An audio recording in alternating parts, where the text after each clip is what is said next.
So, nagkakahalaga to ng 600 pesos to 700 pesos. Okay, sa mall.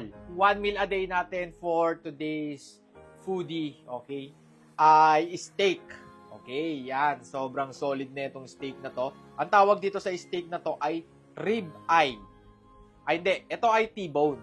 T-bone to. Okay, kasi parang letter T. Okay? Tapos, yung sa baba, ito ay rib eye. Okay? Yan po ang ating 1 meal a day. So, ito ay ilang kilo to? 1 kilo po ito.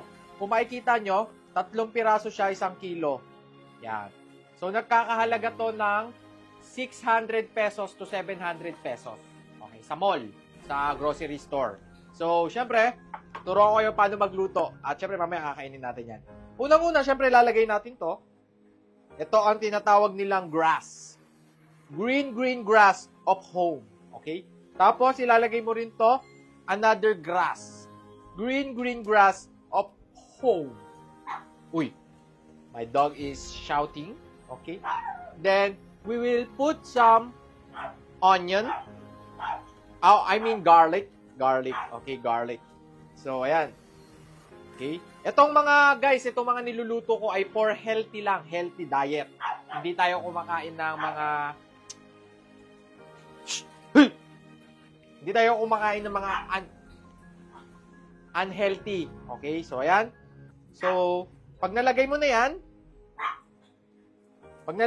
ilalagay na natin tong, syempre, unahin natin tong T-bone. Itong tinatawag na T-bone. Okay. Make sure na pag nagluto kayo, 300 lang, hindi masyadong mainit, hindi masyadong mahina, hindi masyadong malakas. Okay. 300. Okay.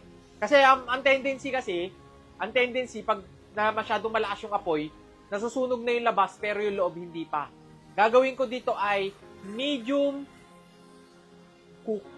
Medium cook. Hindi, medium rare. Medium rare to, medium rare. Okay? Yan. So, abang-abang lang. Antay-antay tayo. Yeah, let's go! So, ayan. Babalik na rin ko na ang aking ribeye steak. Wow! So, yan. Ang gagawin natin ay medium rare.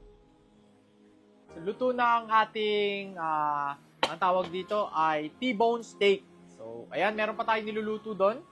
At habang niluluto yon, syempre kakainin natin para mainit pa. Masarap. Masarap ang T-bone steak.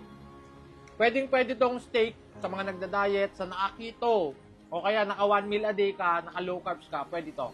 Yung iba sasabihin, masyadong mataba yan, tataba ka dyan.